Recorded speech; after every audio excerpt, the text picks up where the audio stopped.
You sound like a very bitter, angry fan who has lost out on whichever signings that you were hoping your team would sign. Hi guys, and welcome back to another week of TFW. This is a footballing show dominated by your opinions, and today we've got quite a few of them. Obviously, my trusty laptop is with me, so let's get straight into it. So, first up, in a hot take from Arib Siddiqui, who said Thomas Muller's most underappreciated player of this generation. Bam.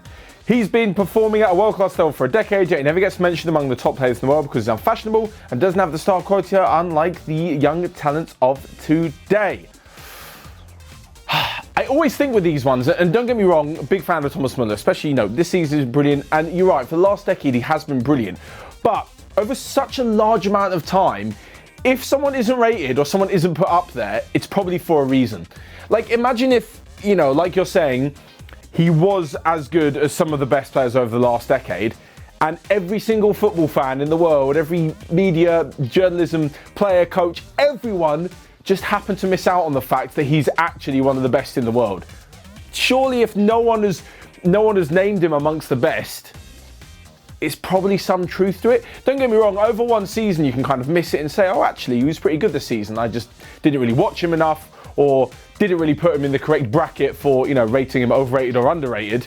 But over the gap of 10 years, or even his generations, maybe 10 to 15 years, that seems like, I don't know, just maybe he's not actually at that level. But don't get me wrong, I completely appreciate him. I do think he is underappreciated. But maybe, yeah.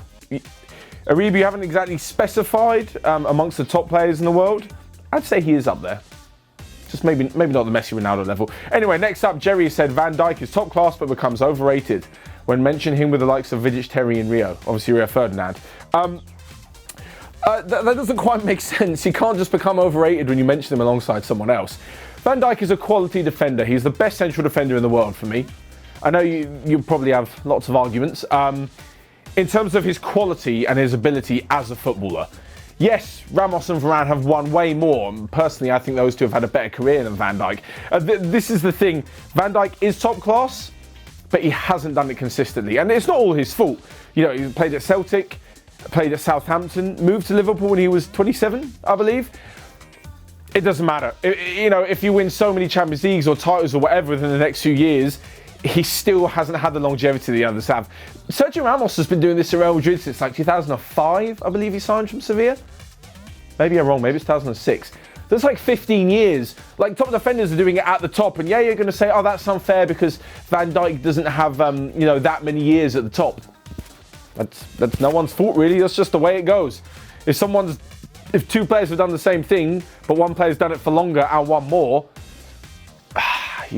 it's hard to kind of put Van Dijk in that bracket. So yeah, along with Terry, Vidic and Rio Ferdinand, I'd put all three of them above Van Dijk. Okay, so the Champions League games this season should be played one leg in a neutral ground to quicken the end of the tournament. I think that's what UEFA are planning in August, after all the domestic leagues finish. And reduce plane travel. Well, yeah, I guess so. A bit of an odd bit to throw in there. Also, go back to two-leg knockouts in general. The group stage is mostly useless. This is awesome. I completely agree. I think for those of you who may be a little bit younger, yeah, the Champions League didn't have a group stage. Was it until the late 90s? Or maybe I'm thinking of another cup competition. Maybe I'm thinking of the Europa League. Anyway, but yeah, having the European Cup just knockout makes every game that much more worth it. Like, no disrespect to the smaller teams, it's obviously massive for them. Teams from countries with far less coefficient points who have to go through like 4 qualifying rounds just to get to the Champions League group stage. It's great for them. They have 6 games to play in the Champions League. That's 6 lots of money, which is definitely going to help them survive, probably for the next couple of years. From the excitement level, and obviously you're not trying to disregard the small teams, from the excitement level, yeah. If a team wins the first 3 games, then you kind of, got a few games against the poorer sides. It's not quite as exciting. The Champions League doesn't hold as much. Basically, it doesn't really hold much weight until after January. Like, the group stage should be a formality and is for most seasons. I think aren't Real one of the teams who have made every single knockout round this century? Something ridiculous like that. I mean, it's generally the same teams in the last 16, apart from the odd surprise here and there. So I think, yeah, it would make it exciting. Because that means, like, the first and second match day in September, for example, would be a knockout. and you'd have a big team eliminated already. So I think that kind of makes it a little bit more exciting. Yes, RK, I agree with you. Next up, Ishan Misra, sorry. Hot take. David Alaba is better at centre-back than at left-back. Better at centre-back than at left-back. This seems to be a little bit more of a correlation than a causation for me. I think I used that rather nerdy term last week. Yes, because David Alaba has been part of an amazing Bayern Munich team. So you could then say he's better at centre-back. Whether they've been tested enough or whether they've been in difficult positions, whether they've really needed the proper centre-back, is a completely different argument altogether. You could say Bayern are good, Alaba's at centre-back, so the two meet in the middle, and that's the direct reason. Personally, I don't think so. I still think if Bayern were to sign a top centre-back or even have centre-backs playing in that position, so maybe Pavard and Muller next year, for example, then Alaba will be a left back and is definitely a better left back. Alphonso Davies is always there, also there as well. Pawan Kandelwal, next up, said James Rodriguez and Coutinho need more game time before getting judged too harshly. Isn't James Rodriguez been at Real for like 5 years or 6 years? And Coutinho's been there a year and a half. This is always the thing that I say with a youngster completely. Even though I know I bag on him a bit, Luka Jovic probably deserves a bit more time.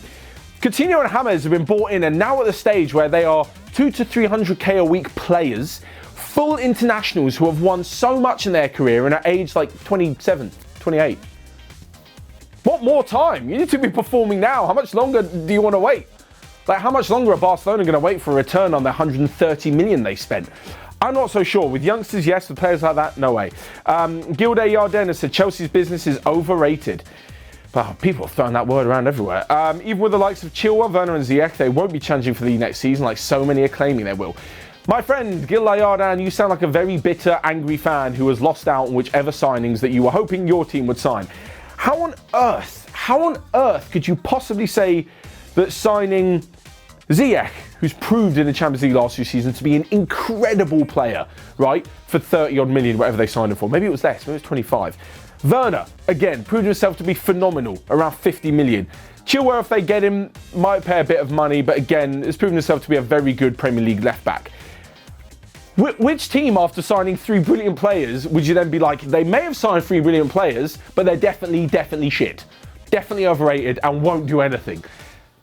That just sounds like a really angry kind of hate comment. There's no possible way that you could judge that to be a certainty except for looking at the 3 players' history. And if you look at their history, like I just said, they're all bloody brilliant. So yeah, that was... sounds like a hater, maybe a Liverpool fan. Angry that Werner's gone Chelsea. Fahim Islam next. Wolves are underrated. They deserve more spotlight. I disagree. They get enough spotlight. Not that they don't deserve it. They do deserve it. But everyone talks about Wolves. How them like breaking into the top 4 of Europe. They're awesome. Yeah, no, I don't think they're underrated. Everyone bangs on about them. Mythic 4K said transfer rumour. Van der Beek to end up in Manchester United. If so, who will he replace? And will he fit in? So, interesting one. United have been linked with Van der Beek. Not quite sure it's so serious just yet. Just seems to be a rumour. For me, it's rather interesting because they're building a squad. Like, would he start over Bruno Fernandes? I don't think so. I think Bruno Fernandes is better. If Paul Pogba's fit, does he start over Pogba? No. He wouldn't start over Fred or McTominay as like the deep-lying defensive player.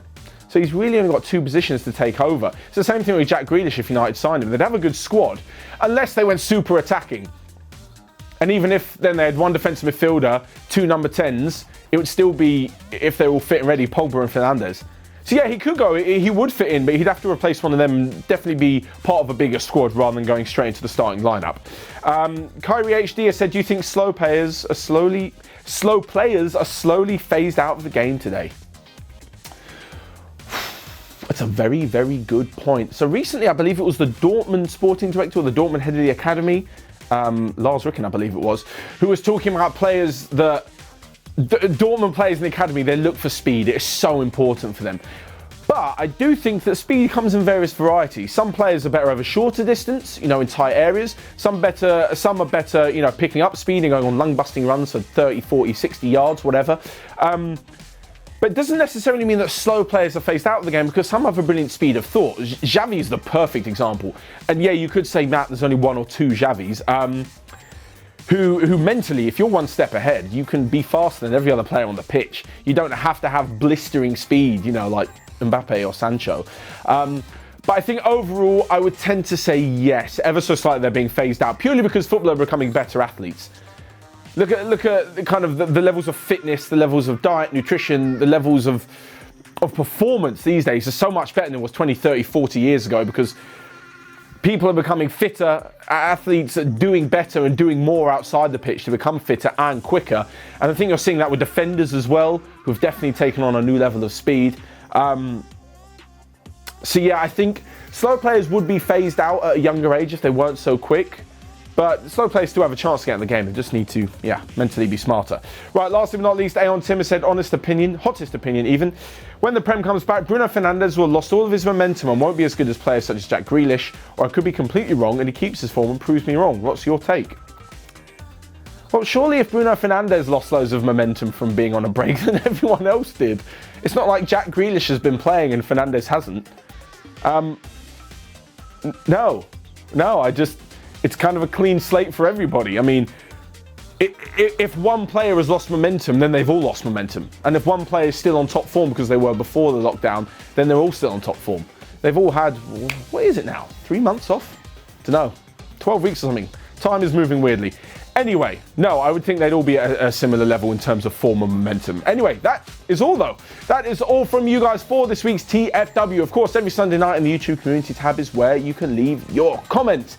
Every single Monday, look out for the show. That's all from me though. Let me know your thoughts in the comment section down below. Smash the like button and click here or here to check out all of the other videos we've got going on Onefootball. But until next time, I will see you guys later.